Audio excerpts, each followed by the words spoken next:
오늘 본문 말씀은 안식일과 매월 초하루에 대한 하나님의 말씀, 예배 혹은 제사에 대한 규정을 기록하고 있습니다. 구약의 제사는 오늘 본문에 보시면은 예배라는 말과 겸하여 사용하는 것을 알 수 있습니다. 구약은 제사고 신약은 예배다. 그게 아니라 구약의 제사도 이미 예배라고 하나님께서 말씀하고 있습니다. 오늘 본문 말씀을 보시면 제사라는 말씀들이 2절에 보시면은 번제와 감사제, 이 제자는 다 제사란 의미죠. 4절에도 번제란 말이 나오죠. 또 5절에 소제란 말이 나오고 있습니다. 그리고 11절에 내려가서 7절에 내려가도 소제가 있고요. 또 11절에도 소제가 있습니다. 이 소제는 청소를 소제한다고 하는데 그 말과 한글은 같은데 그 소제가 아닙니다. 이거는 곡식의 가루로 제물과 함께 드리는 그걸 소제라고 그래요. 11절에 소제가 또 나오고 12절에 번제와 감사제가 나오고 13절에 번제, 14절에 또 소제가 나오고 있고 20절에 보면은 속건제와 속죄제, 계속해서 제사에 대한 용어들이 이어지고 있습니다. 자, 그런데 2절에 보시면은 2절 뒤에서 둘째 줄쯤 보시면은 예배한 후에 밖으로 나간다. 군주가 왕이 예배를 한다. 그렇게 말해요. 예배한 후에 한동안은 예배를 본다. 그렇게 말을 많이 했죠. 어디 갔느냐? 예배 보러 간다. 영화관에 가는 사람들 뭘 보러 가죠? 영화 보러 갑니다. 또 운동 경기장에는 스포츠 경기를 보러 가요. 그럼 예배도 보는 건가? 여러분들 예배를 본다. 목사가 설교하는 거 보러 물론 그것도 하나의 예배의 요소로 볼 수는 있겠죠. 그러나 예배는 본단 말이 아니라 오늘 여기 2절 말씀처럼 예배를 한다. 예배한다. 예배한 후에 그러죠. 또 예배는 드린다. 그 말이 더 정확한 표현이다. 그렇게 볼 수 있고요. 자, 3절에도 예배할 것이며 3절에도 요 앞에 예배할 것이며 9절에 가서 보면은 경배하는 자. 자, 이 제사가 구약의 제사가 구약 시대 이 에스겔서에서도 이미 예배 혹은 경배 같은 내용으로 사용이 되었다. 그렇게 볼 수 있죠. 또 예배나 제사와 관계하여 중요한 말씀들이 또 오늘 본문에 나타나는 3절 마지막에 나 여호와 앞에 예배할 것이다. 여호와 앞에 예배를 드린다. 우리는 다 지금 하나님 앞에 나와서 예배를 하는 것이죠. 또 가정에 있는 분들도 하나님 앞에 예배를 드리고 있어요. 물론 코로나19 이런 상황이 아닐 때에는 우리가 항상 예배하면은 물론 가정 예배도 있습니다만은 그래도 예배하면은 당연히 교회 와서 함께 성도들이 하나님 앞에서 예배드린다. 그렇게 생각을 했고 구약 시대는 더 말할 것 없죠. 구약 시대 때 제물을 가지고 어디 야외에서나 요즘은 야외 예배 같은 것도 하지만은 구약 시대 때는 성전에 와서 제물을 가지고 번제단에 바치고 성전 밖에서는 개인적으로 무슨 서약을 한다든지 그런 거 외에는 또 성전이 있기 전에는 개인적으로 어떤 장소에서 그런 제사를 드렸지만은 성소와 성전이 만들어진 이후에는 그런 경우가 거의 없지 않습니까? 다 모여서 정해진 장소에서 정해진 시간에 하나님 앞에 제사 혹은 오늘 본문에서 말씀하는 예배를 드려왔다. 그렇게 볼 수가 있죠. 자, 그래서 우리는 속히 코로나19의 소멸을 위해서도 더 많이 기도해야 되겠고요. 우리가 지금은 상황이 어쩔 수 없기 때문에 가정에서 예배를 드립니다마는 우리는 하나님 앞에 다시 모여야만 되고 하나님께서 바벨론의 포로로 간 이스라엘 백성들을 돌아오게 하신다고 약속하시면서 그런 말씀을 하시죠. 내가 흩어진 자들을 다시 모아서 데리고 가리라. 다시 이스라엘로 돌아오게 하리라. 참 그런 말씀이 나오는데 우리는 그 말씀을 정말 우리의 소원으로 삼고 하나님, 흩어진 하나님의 백성들, 성도들이 흩어지지 말고 더 이상 다시 모여서 한 자리에서 한 마음으로 하나님을 예배케 하옵소서.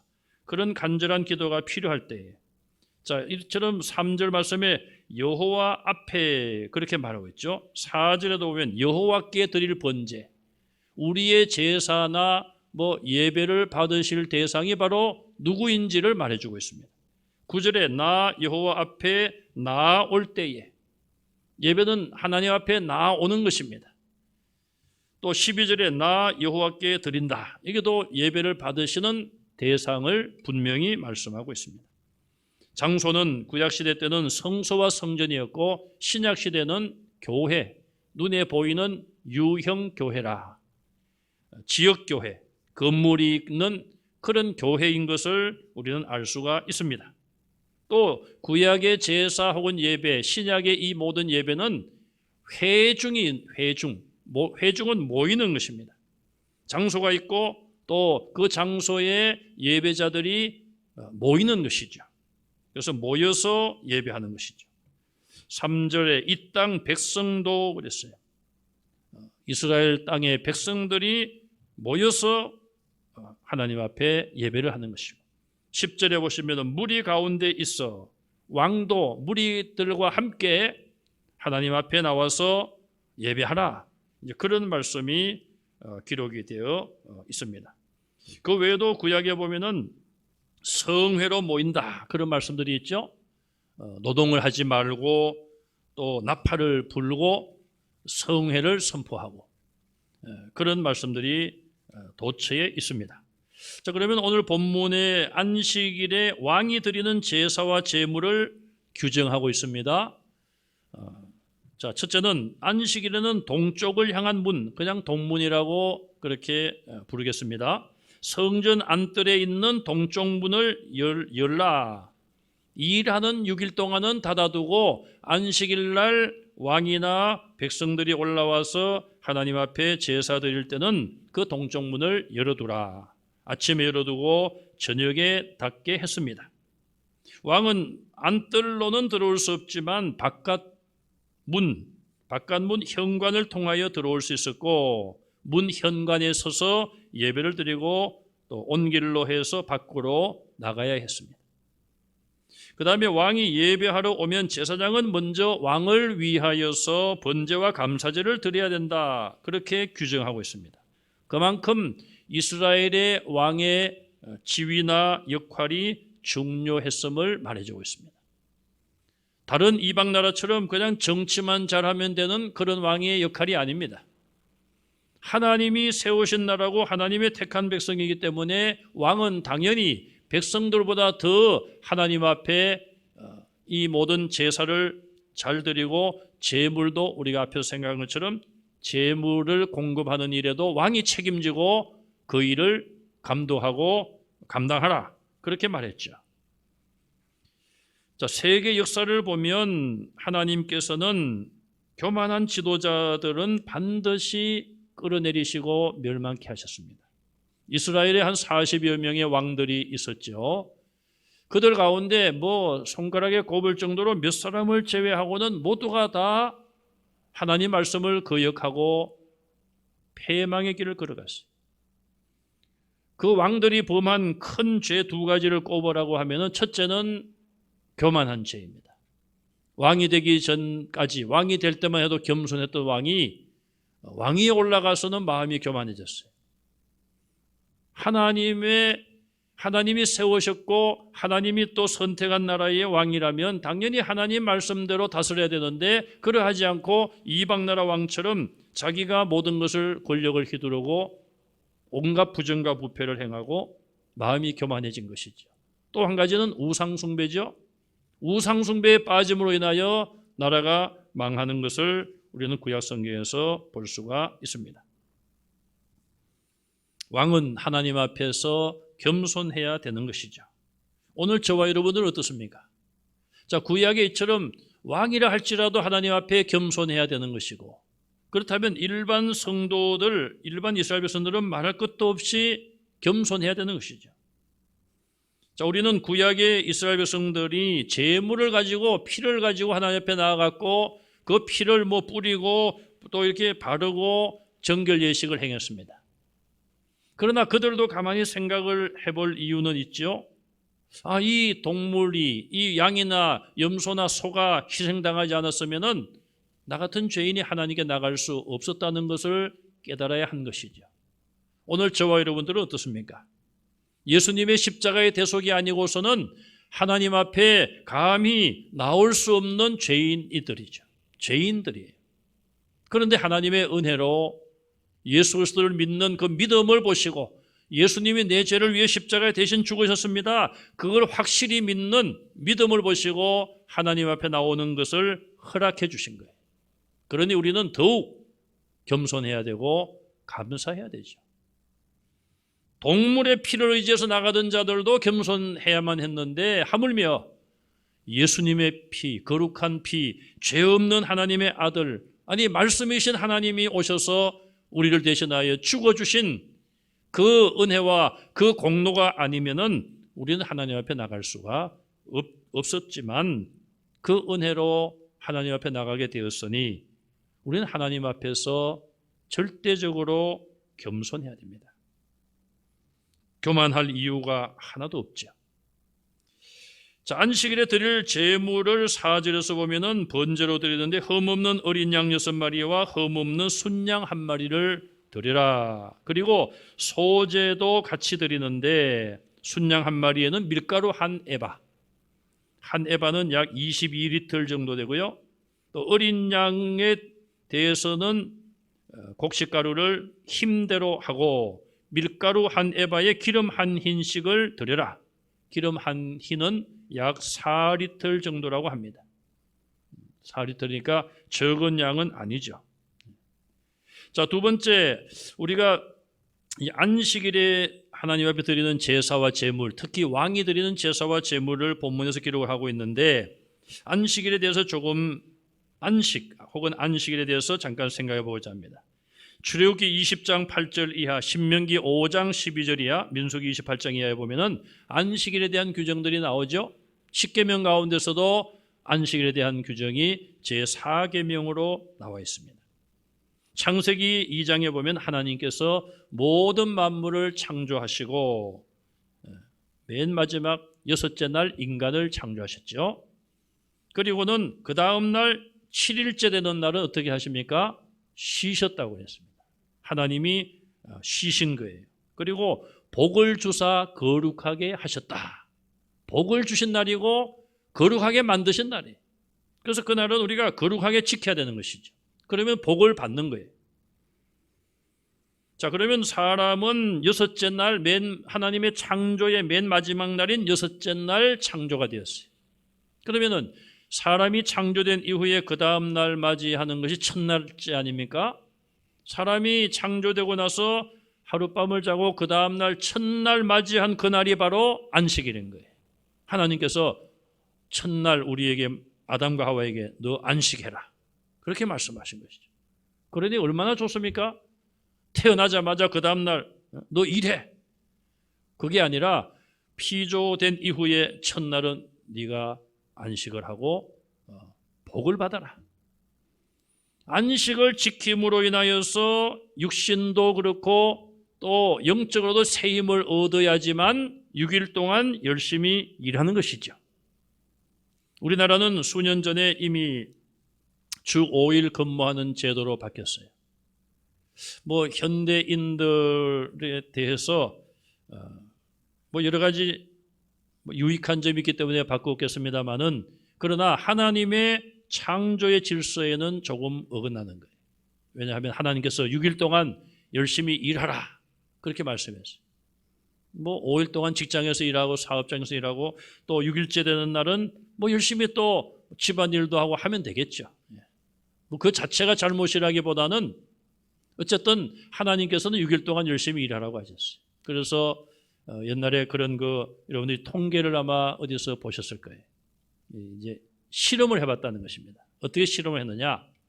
성경대로 6일 열심히 일하고 하루 쉬고 어떤 공장에서 그리고 아예 하루도 쉬지 않고 계속 일주일 동안 공장을 돌리고 또 혹은 5일 일하고 이틀 쉬고 자, 이렇게 여러 가지를 넣고 이제 데이터를 해보니까 가장 생산성이 높은 게 뭐냐? 6일 동안 일하고 하루 쉰 거. 이게 최고의 효과라고 그렇게 발표가 오래전에 이제 된 적이 있습니다. 자, 그거는 사실 우리가 하나님께서 우리에게 명령하신 것을 한번 테스트 해보는 거예요. 점검해보는 거예요. 과연 하나님 말씀이 맞는가? 해보나 마나 맞죠. 하나님이 어떠신 분인데 그걸 우리 눈으로 확인해야지만 믿어집니까?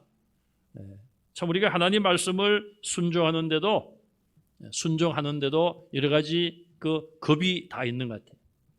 무조건 말씀이면 순종한다 이런 자세가 있고 아니야 내가 한번 이렇게 해보고 성경에도 그런 내용이 나오죠. 하나님께서 무슨 일을 맡기시면은 하나님 정말 하나님이 저를 사용하실 겁니까? 한번 내가 몇 가지 요청하겠습니다. 뭐 우리가 보면은 기도원도 그렇고요. 뭐 양틀을 갖다 놓고 이번에는 첫날 밤에는 양틀에만 이슬이 내리게 해주십시오. 땅에는 마르게 해주시고 둘째 날은 거꾸로 또 해주십시오. 참 변덕이 줄 것도 해요, 그죠? 한번 했으면 되지 또 이게 또 거꾸로 해달라는 건 또 뭐예요? 그 하나님께서는 또 그런 걸 또 다 받아 주시는 거예요. 자, 이처럼 정말 그 우리가 하나님께서 우리에게 주신 어떤 그 약속 그런 것들을 의심할 때도 있고 뭐 그렇습니다. 그러나 하나님께서 다 그런 것들을 다 들어주시고 하나님 말씀에 우리가 그냥 순종하면 될 텐데 그렇게 하지 않는 것이죠. 뭔가는 확인해 보고 싶고 무슨 뭐 사실 실험실에서 뭘 해봐서 증명만 된다면은 성경의 모든 것들을 그렇게 해보려고 하는 것이 인간의 이성이에요. 참 문제가 있는 것이죠. 그런 것은. 자, 그래서 우리는 어쨌든 하나님의 이 말씀이라면 순종하는 그런 자세가 우리에게는 필요한 것이죠. 자, 그래서 이 안식일에 대해서 하나님께서 우리에게 힘들게 하려고 안식일을 제정하신 건 아니잖아요. 얼마나 좋아요. 6일이라고 하루 쉬라고 하니까. 만약에 여러분 주변에 그런 분들을 많이 보셨을 거예요. 그냥 쉬는 날도 없이 열심히 일하다가 사람의 몸이 쇳덩어리가 아니잖아요. 쉬지 않고 그냥 일하다가 이제 조금 집도 사고 좀 살게 되었는데 육신의 병이 덜컥 오는 거예요. 저희 큰 고모님이 부산에서 사셨어요. 결혼할 때도 뭐 큰 고모님의 본가 저희 이제 할아버지 할머니죠. 가난했어요. 가난하고 또 고모부님 그 가정도 가난하고 가난한 두 분이 만나가지고 가정을 이제 이루고 뭐 쉽게 말하면 먹고 사시려고 부산으로 가신 거였지. 아니 무슨 기반이 있어요? 배운 기술이 있습니까? 무슨 기반이 있습니까? 그러니 그냥 뭐 하여튼 노점상부터 아마 하신 것 같아요. 저는 그 과정을 잘 몰라요. 너무 그때 어려서. 제가 결혼을 하고 갔는데 어쨌든 뭐 집도 이제 개인 주택을 하나 사시고 그렇게 이제 뭐 제 사촌 동생들도 이제 한참 자라고 있고 살만하게 되었는데 암이 걸리신 거예요. 암이. 그래서 뭐 제가 가서 기도도 하고 했는데 결국은 세상을 떠나셨어요. 뭐 그런 일들이 주변에 많이 있을 거예요. 그래서 참 그 두 분이 얼마나 부산에 가서 그렇게까지 이루기까지는 고생을 많이 하셨을까. 참 그런 생각을 하면서 좀 마음이 제가 아팠던 적이 있는데 자, 이 안식일은 하나님께서 우리에게 멍에를 씌우려고 무거운 짐거리로 만들어 주신 것이 아니잖아요. 거룩하게 하신 날이고 복된 날, 이 날을 통해서 우리가 복을 받고 쉬도록 하신 거 아니겠어요? 그래서 인간을 창조하고 그 다음 날 쉬어라 그렇게 말씀하신 거예요. 그래서 그날을 잘 쉬면은 하나님이 영육간에 힘을 주셔서 6일 동안 열심히 일할 수 있도록 약속을 하신 거예요. 구약의 성도들은 안식일을 어기는 것을 큰 죄로 혹은 멸망으로 생각을 했어요. 예레미야 17장 24절 이하에 보면 이런 말씀이 있습니다.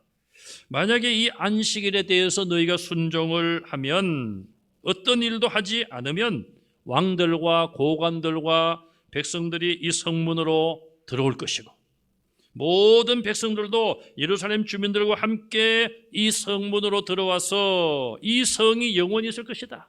예루살렘 성을 말합니다.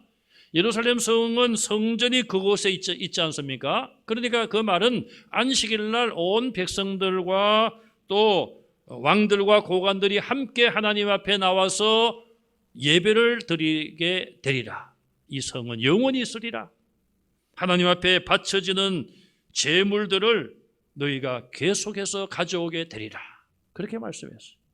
만약에 너희가 순종하지 아니하면 어떻게 될 것인가? 안식일을 거룩되게 하지 아니하면, 안식일에 짐을 지고 너희가 예루살렘 문으로 들어오면, 그 말이에요. 짐을 진다는 말은 뭘 말합니까? 일한다는 걸 말해요. 내가 일하지 말라고 했는데 짐을 지고 뭐 장사를 위해서든지 뭘 위해서든지 짐을 지고 예루살렘 성문으로 들어오면 내가 성문에 불을 놓아 예루살렘 궁전을 삼키리니 그 불이 꺼지지 아니하리라. 여러분, 성경에 보면 꺼지지 않는 불은 지옥불이에요.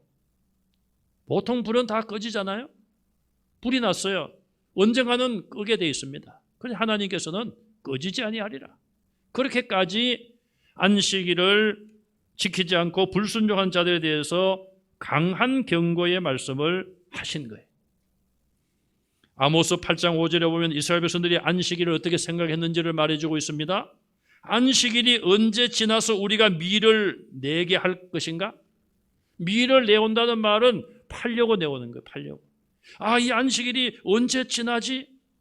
똑같은 24시간인데 이 안식일은 한 240시간으로 여겨지는 거예요. 하루가 10일 같고 하루가 1000년 같은 거예요. 아이고, 좀 이 안식일 좀 빨리 지나가면 좋겠다. 반대인 사람들은 어떻게 생각할까요? 반대인 사람들은 아유, 이 안식일이 이렇게 빨리 지나갈까? 주일이 이렇게 빨리 지나갈까? 그렇게 생각하는 것이죠. 그것은 인간적인 계산으로 인한 불신앙의 불만 아니겠어요? 자, 이 안식일이 있는 반면에 안식년이라고도 성경에서는 나타나 있습니다. 안식년 역시 하나님의 은총을 베풀기 위한 제도예요. 이것은 6년이 지나고 7년째 되는 날을 의미합니다. 매해 7년째 되는 해에는 채무를 탕감해줘요. 누가 내게 돈을 빌려갔다 그러면은 이 7년째 되는 해는 탕감을 해줘야 돼요. 탕감을. 이걸 또 악용해서 6년째 되는 날 왕창 빌려가지고 그 다음에 탕감 받으면은 안 되겠죠. 그럼 6년 지나서 또 안식일이 되겠죠. 그건 계산이 그렇게 되겠죠. 6년 동안 못 갚으면. 토지는 휴경을 해야 돼요. 토지는 식물을 재배할 수 없어요. 만약에 그대로 놔뒀는데 뭐 자라지 않습니까? 그러면 그거는 추수를 못 해요. 나그네들이나 가난한 자들이 휴경을 하는데도 자라고 뭐가 자라면은 나그네나 가난한 자들의 양식으로 놔둬야 되는 것입니다. 또 종살이 하는 사람들이 해방이 되는 거예요. 그러니 안식년이 얼마나 좋습니까? 정말 이런 복된 제도를 하나님께서 안식년 제도를 가지라고 하신 거예요. 그런데 지금 누가 그렇게 합니까? 그냥 땅이 없는 분들도 그냥 어디라도 땅을 빌려서라도 그냥 꽃이라도 막 심어가지고 뭘 해서 해 드시려고 그렇게 노력들을 하시고 1년 쉬었다가 큰일 나죠. 목사님 1년 수확이 얼마인데 이거를 7년마다 한 번씩 땅을 놀립니까? 그런데 보십시오. 하나님 말씀대로 살지 않으니까 땅이 점점 뭐라 그럴까요? 땅의 영양분을 잃어버리잖아요. 그러니까 자꾸만 또 비료 같은 거를 주고 또 그것도 자연적으로 만든 것 같은 탭이라든지 이런 거는 괜찮지만은 또 거기다가 막 약품을 집어넣어 가지고 또 그런 걸 막 개발해 가지고 자꾸 쓰고 하니까 또 병충해가 생기니까 독한 또 농약을 뿌리고 말이에요. 참 이렇게 되다 보니까 악순환이 계속되는 거예요. 악순환. 이 농약 같은 것도 얼마나 참 독한 것인가. 과학적으로, 의학적으로 증명이 되고 있지 않습니까? 그렇다고 우리가 또 안 먹을 수가 없잖아요. 우리의 먹거리가 채소, 과일, 또 어떤 생선, 자, 그런 것들이 참 얼마나 이게 공해로 인하여서 참 부패하고 있는가, 그런 생각을 참 해보면은, 자, 그래서 이런 방법은 있을 것 같아요. 땅이 좀 어느 정도 있는 분들은 7등분을 나눠가지고 돌아가면서 쉬게 하면 될 것 같아요. 돌아가면서 1년씩 이렇게 돌아가면서, 그러면 이제 땅을 사용하는 데는 6년 되면은 여기는 쉬고, 그 다음에는 이쪽 옆에 땅이 쉬고, 그렇게 하면 될 것 같아요. 그런데 사실 예수님 오기 전까지 그렇게 하는 사람이 없을 것 같아요. 자, 그런데 이스라엘 백성들이 안식년 제도를 하나님께서 명령했지만 500년 동안 잘 지키지 않았어요. 500년 동안 거의. 그 결과를 보십시오. 바벨론 나라에게 망하고 나서 70년 동안 포로로 잡혀갔어요. 이거는 70년 동안 땅도 빼앗기고 나라의 주권도 빼앗기고 했으니까 농사를 못 짓잖아요. 70년 동안. 그러면은 500년을 7로 나누면은 안식년이 대충 70번 정도 안식년이 지나간 거 아니에요? 안식년 70년 안 지켰어요. 하나님께서 이놈들아 맛 좀 봐라 하고 포로로 70년을 보냈어요. 그러니 안 지키고 나라 망하고 많은 사랑하는 사람이 죽고, 기근으로 죽고, 칼에 죽고, 전염병에 죽고, 왕과 많은 똑똑한 사람들이 끌려가서 포로로 그런 수욕을 당하고 70년 동안 나라를 잃어버리고, 그게 좋겠습니까? 아니면은 그걸 그냥 잘 지켜가지고 그런 일을 안 당하는 게 좋겠습니까? 그거는 우리의 선택이에요. 이스라엘은 전자를 선택해서 그렇게 되고 말았어요. 또 이 안식년을 7번을 지나고 나면은 77이 49, 7번째 안식년이 되는 날이 1부터 따지면 49년째죠. 그리고 그 다음 해가 50년째예요. 이 50년째는 희년으로 지키라고 했어요. 희년. 자, 그러면은 49번째 되는 해가 안식년이고 그 다음 해가 희년이에요. 이 희년에도 그냥 쉬라는 것입니다. 희년에도 똑같이 그런 안식년과 같은 그런 것을 하나님께서 명하셨어요. 그러면 우리가 생각할 때 2년 동안이나 뭐 하고 삽니까? 그럼 하늘에서 양식이 뚝 떨어집니까? 2년 동안이나 땅도 놀리고 다 쉬어야 되니까 하나님께서는요 48년째 되는 49년째 안식년이 되는 그 해 앞에 48년째 되는 해에 3년치를 주신다고요. 3년치. 안 믿어지죠? 쌀 10가마니 거두었으면 그때는 30가마니 준다는 얘기예요. 그렇게 할 테니까 지키라는 거예요. 여러분 얼마나 수지 맞아요? 그렇게 지키면은 2년 동안 쉬어서 좋고, 또 일 안 하고 공짜로 하나님이 3년치를 주시니까 좋은 거고. 자, 이거를 우리가 조금 더 좁혀서 보면요, 이스라엘 백성들이 광야에서 만나를 하나님이 내려주셨잖아요. 내려주시면서 말씀했어요. 너희가 6일째 되는 날은 매일 가서 만나를 가져와라, 거두어와라. 단 6일째 되는 날은 내가 이틀분을 주겠다. 왜요? 그 다음 날 안식일 날은 쉬라고. 그런데 안식일 날은 너희가 나와도 거두지 못하리라. 하나님의 말씀이 딱 그런 게 나오잖아요. 그러면 여러분 어떻게 생각해야 돼요? 또 거두러 나오는 사람이 있구나. 틀림없이 있는 거예요. 자, 그리고 참 묘한 것은요, 매일 거두는 것은 남겨두면은 썩게 했어요, 하나님께서. 그래서 욕심 많은 사람은 막 먹을 거 이상으로 막 그냥 가져왔는데, 배부르게 먹고 못다 먹은 것은 썩어서 그 다음날 버려야 돼. 그러니까 이제 그 다음날은 먹을 만치만 가져오는 것이죠. 그런데 6일째 되는 날 이틀분을 주신다고 그랬잖아요. 그러면 6일째 되는 날 걸 양식을 먹었습니다. 만나를. 그럼 그 다음날 안식이라 먹을 걸 남겨뒀잖아요. 그럼 하나님이 하신 대로 하면 그것도 다 썩어야 되잖아요. 그런데 그것은 썩지 않게 하신 거예요. 이게 하나님이 일하시는 방법이에요. 그러니 우리가 하나님이 그 일하시는 모든 것들은 참 무조건 그냥 덮어놓고 그냥 믿고 따라가는 게 최고예요, 사실은. 뭐 이게 기복신앙이다, 뭐 그렇게 뭐 공격하라고 하는 사람은 하라고 하세요. 왜냐하면은 우리가 따져봐야 뭘 따지겠어요? 하나님이 그렇게 일하시는데.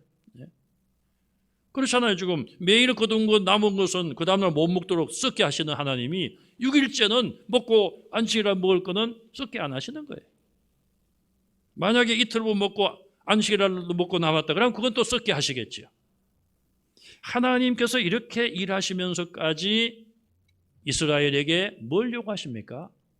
믿음과 순종이에요. 믿고 따르라는 것이죠. 그러면은 내가 약속을 지켜준다는 거예요. 근데 그것이 참 어려운 모양이에요. 믿으라고 하는데도 잘 못 믿고 그대로 순종하면 되는데도 순종하지 못하고. 왜 그럴까요? 인간의 욕심 때문에 그럴까요? 자, 그래서 어쨌든 이 안식년 7번이 지나고 그 다음에 희년도 하나님께서 지키라고 하신 거예요.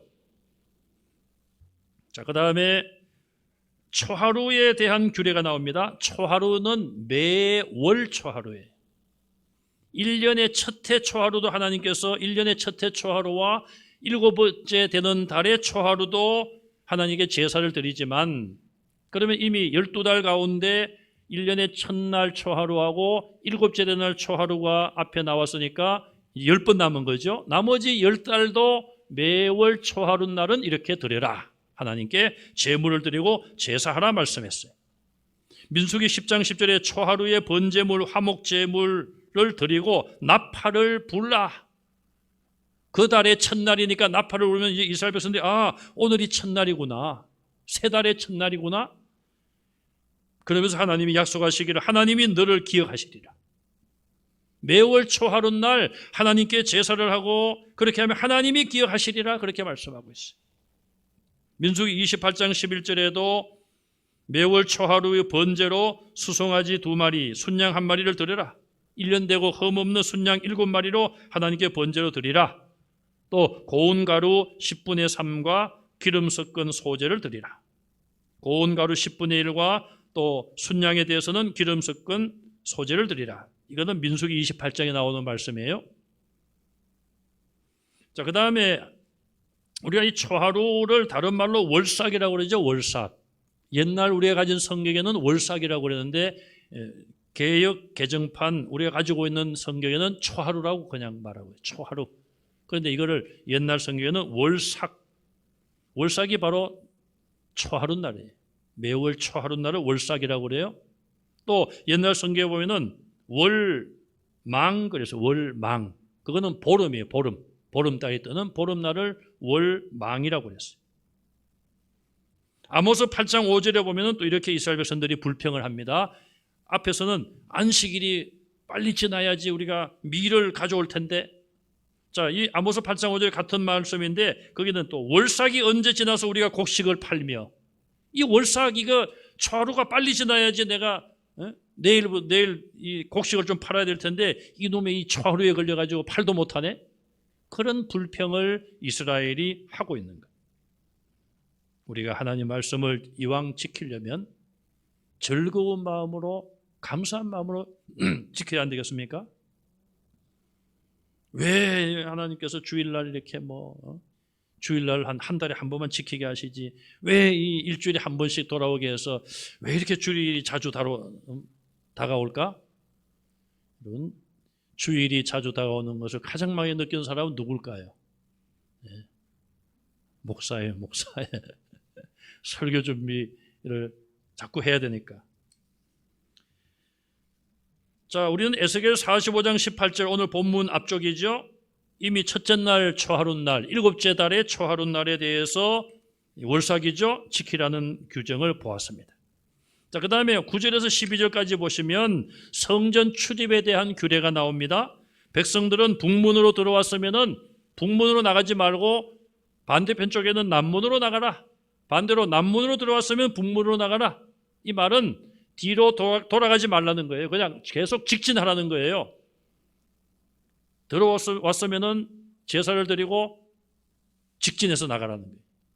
이게 아마 동선이 서로 겹치지 않도록 한 것 같고요. 또 성경에 보면은 뒤를 돌아보는 것은 별로 좋지 않아요. 롯의 아내도 그 무슨 미련이 남아가지고 그냥 소돔성을 떠날 때에 막 울릉쾅쾅 소리가 안 나겠습니까? 유황불을 하나님이 내리시고 막 심판을 하시는데 그 왜 돌아보지 말라고 하면 꼭 돌아보거든요. 아까 전에 말씀드린 것처럼 하나님께서 꼭 이렇게 하지 말아라 하면은 꼭 하는 사람이 나와요. 참 희한하죠? 하지 말라고 그러면 안 하면 될 텐데. 하면은 망하는 것이죠. 소금 기둥이 됐잖아요. 소금 기둥이. 왕도 그렇게 하라. 왕도 백성들과 같이 그렇게 하라고 말씀하고 있어요. 자, 마지막에 재물에 대한 내용은 11절 이하에 여러분들이 읽어보시면 되는데 맨 마지막 12절에 군주는 만일 군주가 자원하여 번제를 준비하거나 자원하여 감사제를 준비하여 자원한다는 말씀이 나와요. 앞에서 왕이 하나님 앞에 드릴 제물을 우리가 앞에서 보았어요. 왕은 이렇게 드려야 된다. 안식일에나 이렇게 초하루 이렇게 드려야 된다. 그런데 그거 외에 별도로 왕이 자원하여 자기가 또 드리고 싶으면은 이렇게 드려라. 12절에 동문을 열고 번제와 감사제를 안식일 드림같이 드리고 밖으로 나가고 나간 후에는 문을 닫으라. 자, 이거는 우리가 하나님 앞에 이스라엘 백성들이 의무적으로 지켜야 될 것도 있었지만 의무와는 별도로 자원하는 마음으로 기쁨으로 하나님 앞에 섬기는 것이죠. 예를 하나 들겠습니다. 이스라엘 백성들은 11조를 아예 그냥 거의 율법적으로 하나님께 바쳐야 됐어요. 그럼 11조만 딱 바치고 나서 나는 할 일 다 했습니다. 하나님 앞에. 그래서 바리새인들은 자랑하잖아요. 나는 일주일에 금식을 몇 번씩 하고 11조를 드리고 그렇게 합니다. 그건 하나님께서 규정을 주신 최소한이에요. 최소한. 11조 드렸다고 해서 자랑하고 그게 아니에요. 더 많이 10에 2조, 10에 3조 드리는 사람들 같으면 자랑을 안 하죠. 왜? 자기가 기쁨으로 자원하여 드리는 거 아니에요? 자, 그래서 여기도 왕이 자원하여 드릴 수 있다는 것이죠. 참 그런 왕이 얼마나 되었겠습니까? 그러나 성경에 기록은 없지만 다윗 왕이라든지 그런 왕들은 그렇게 하지 않았겠어요? 하나님께 의무적으로 드리는 것 외에 자원하여 기쁨으로 드리는 그런 제물도 있었다는 것이죠. 우리는 오늘 이 말씀을 통하여 구약의 제사를 이미 하나님께서는 예배로 규정하신 거예요. 그리고 내 앞에 와서 내게 드리는 것이다. 사람에게 보이려고 하는 것이 아니라 하나님이 받으시고 그 모든 제사를 드리는 모든 행위가 여호와 앞에서 행하는 거예요. 오늘 우리의 예배와 다를 바가 없는 것이고 우리는 더욱 구약시대 성도들보다 너무너무 감사한 것은 구약시대 성도들은 그 피냄새를 맡아가면서 모르겠습니다. 피를 뿌리고 바르고 하니까 피를 묻혀가면서 말이에요. 그 피냄새가 나지 않았겠어요? 그건 성전에. 그런 가운데 그냥 하나님께 나올 때마다 그런 제물을 또 준비해야 되고 하니까 얼마나 힘들었겠어요. 제가 지난번에 말씀드린 것처럼 제가 이스라엘 땅에 그 시대의 제사장으로 안 태어난 것이 얼마나 감사한지 몰라요. 지금도 그렇게 하라고 그러면은 사람들이 목사 많이 안 되려고 할걸요. 무슨 이거는 도살장에서 일하는 사람도 아니고 맨날 양을 잡고 소를 잡고 피를 가지고 바르고 뿌리고 그냥 먹기 싫어도 그걸 또 먹어야 되고 말이죠. 그런데 우리는 그런 동물이 아니라 정말 거룩하신 하나님의 아들, 그분이 이 땅에 오셔서 거룩한 몸에서 거룩한 피를 흘려주시고 죄 없는 그 피 때문에 우리가 제사함을 받고 내가 그를 믿기만 하는 믿음만으로 내가 제사함 받고 언제든지 하나님 앞에 나와서 하나님 앞에 예배를 드릴 수 있게 되었으니 말할 수 없는 은혜요. 정말 우리가 진심으로 하나님 앞에 겸손해야 되고요. 또 감사함으로 예배를 드릴 수 있는 또 주의를 지키고 또 뭐 옛날 같으면은 초하루 날 다 해야 돼요. 요즘은 안 하잖아요. 주일날 잘 지키고 교회 예배 때마다 참 우리가 하나님께 경배를 드리는 거 아닙니까? 하나님께 나오는 거고 하나님께 드리는 것이 예배라고 했잖아요. 오늘 본문에서. 그러니 참 우리가 예배를 드린다는 게 얼마나 감사해요. 6.25 사변 때 경험하신 우리 어르신들, 그때 신앙생활 어떻게 하셨습니까? 우리 교회도 예배당이 불타고 주일날 뭐 1차로 불탔을 것 같아요. 우리 교회가. 그죠? 이거 뭐 바로 뭐 여기서 뭐 24km에 개성에서. 제가 오래됐죠. 문산 와서 보고 깜짝 놀랐어요. 개성 24km, 서울 33km. 서울보다 훨씬 가까워요, 개성이. 그러니 뭐 개성은 또 한참 들어가잖아요. 그러니 38선에서 여기까지 몇 킬로 안 되는 거죠. 그러니 뭐 첫 번째로 불타버리고 예배당이 불타는데 어디서 예배 드릴 거예요? 뭐 가정에서 폭탄 소리가 나고 총 소리가 막 나는데 예배가 되겠어요? 못 드리는 거예요, 예배를. 뭐 나중에 이제 뭐 저 밑에까지 밀려가지고 뭐 부산을 비롯하여 이제 완전히 이제 나라가 망하는 그런 위기에서 뭐 그냥 하나님께 부르짖고 회개하고 뭐 그렇게 예배를 드렸습니다마는 어쨌든 이 땅에 평화가 없고 참 하나님께서 만약에 매를 들어 치신다면 이 코로나19로 인하여서도 우리가 예배를 드리기 참 어렵고 그런데 여기에서 만약에 우리가 하나님의 말씀대로 살지 못하고 정말 안식일을 기억하여 거룩하게 지키지 못하고 이스라엘 백성들처럼 그런 징계를 받는다면 우리가 그동안 제대로 행하지 못한 것에 대한 보응을 받는다면 얼마나 힘들겠습니까? 이스라엘 백성들이 500년 동안이나 안식년을 안 지켰다가 70년을 하나님이 그냥 뺏어가신 거 아니에요? 우리 하나님은요, 수학을 만드신 분이잖아요. 그렇죠? 인간들이 수학을 만들었지만은 하나님 인간을 만드셨으니까 하나님께서 수학을 만드는 그런 머리를 주신 거 아니에요? 그러니 하나님의 계산법은요, 너무너무 정확한 거예요. 보면은 깜짝깜짝 놀랄 때가 있어요. 하나님이 일하시는 걸 보면은 여러분 소름 돋는다고 그러죠. 소름 돋는. 정말 그럴 때가 있잖아요. 우리가 경험하면서 살지 않습니까? 그래서 참 우리가 믿는 하나님이 적어도 이러신 분이 이렇게 일하시는 분이에요. 그러니 얼마나 우리가 감사합니까? 참 정말 우리가 겸손하고 감사하는 참 예배의 중요함을 다시 한번 깨닫는 저와 여러분들이 되시기를 주님의 이름으로 축원합니다.